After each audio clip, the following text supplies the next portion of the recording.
হাটের মধ্যে ঢোকার সাথে সাথে আমার সামনে একটি ষাঁড় গরু পড়ে। তো ষাঁড় গরুটা দেখে আমার খুবই ভালো লাগছে। তখন আমি মামারে জিজ্ঞেস করলাম, আসলে মামা এই গরুর কি কোনো নাম রাখেন নাই ঢাকার মতো? ঢাকায় যেমন বিভিন্ন গরুর নাম রাখে, পরিমণি, ডিপজল, সাকিব খান, মানে আপনি কি এইরকম কোনো গরুর নাম রাখছেন কিনা? তখন সে আমার বললো, ঢাকায় গ্রামে, আমাদের গ্রামে এরকম কোনো নাম রাখা হয় না।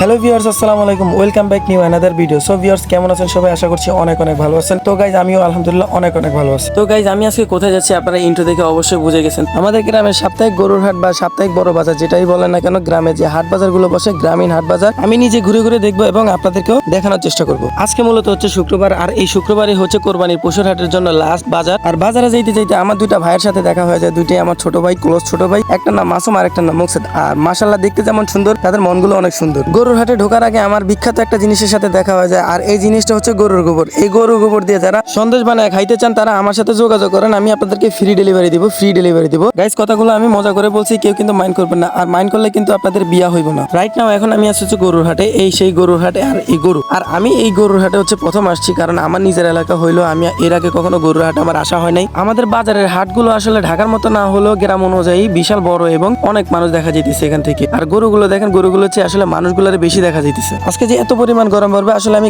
বুঝতে পারি না। আর যে পরিমাণ গরম পড়তেছে, এই গরমে হচ্ছে আমার নাক মুখ দিয়ে আসলে ঘামটা বাইটা পড়তেছে। এরপর আমি চিন্তা করলাম যে আমার একটু রেস্ট নেওয়া দরকার, কারণ যে পরিমাণ রোদ আর গরম পড়ছে, এতে বেশিক্ষণ হাঁটাহাঁটি করলে অবস্থা খারাপ হয়ে যাবে। গাইস, সত্যি বলতে আমি মাঠের মধ্যে নামতেছিলাম না ভয়ে। আর ভয়ে কিভাবে নামবো দেখেন, এই যে গরু এটা যেটা দেখতেছেন, এটা আসলে গুতাগুতি করে। ও মা, গরু এটা যেভাবে পাগলামি শুরু করছে, এইভাবে দেখলে তো যে কোনো কেউ হঠাৎ করে ভয় পেয়ে যাবো। দেখেন না আমাদের সাথে কি পরিমাণ ফাইজলামি করতেছে। আর এই গরুটা একটু বেদব টাইপের, তাই এখানে আর বেশিক্ষণ থাকা যাবে না। এটার ভিতরে 1000 ভোল্টেজের কারেন্ট ভরা। গুতা খাওয়ার ভয়ে আসলে আমরা ওইখান থেকে চলে আসি। আর চলে আসার পরে এরকম আরেকটা গরু দেখা পাই, ভয়ে আর ওইখানে যাই নাই। তাই গরু বিক্রেতার সাথে দূর থেকে আমরা কথা বলে সইরা যাই। গরুর হাটে ঘোরার পরে আমরা এখন আসলাম ছাগলের হাটে। আর এই ছাগলের হাটে এসে দেখি যে গরুর হাটের চেয়ে ছাগলের হাটে মানুষ বেশি। আর আমি আশা করবো আপনারা ধৈর্য সহকারে ভিডিওটা দেখবেন। চলেন এবার ছাগলের হাট থেকে ঘুরে আসা যাক। ভিতরে ঢুকতে একজন ক্রেতার সাথে দেখা হইলো। সে একটি ছাগল কিনছে হচ্ছে 6500 টাকা। তো এটা মূলত হচ্ছে বকরি ছাগল 6500 টাকা, খুব কম দামে কিনেছেন সে। বাইরে ভাই, হাটের মধ্যে এমন একটা অবস্থা, হাঁটার কোনো জায়গা নাই, মানে এক কথায় জায়গাই নাই। আমি অনেক কষ্ট করে ঝাপড়া ঝুপড়ে আমি বের হওয়ার চেষ্টা করি। এরপর আমি একটা কাস্টমারের কাছে দেখি যে একটা ছাগল নিয়ে দাঁড়ায় আছে একটা ছেলে। তো এই ছেলের আমি যখন জিজ্ঞাসা করি যে ভাইয়া এই ছাগলটা কত টাকা, বাট সে দাম চাইতেছে 10,500 টাকা। বাট ছাগল অনুযায়ী আমার দামটা মনে হচ্ছে বেশি চাইছে। আর এই যে এই ছাগলগুলো দেখতেছেন, এগুলো হচ্ছে মূলত ব্যাপারীদের। আর ব্যাপারীরা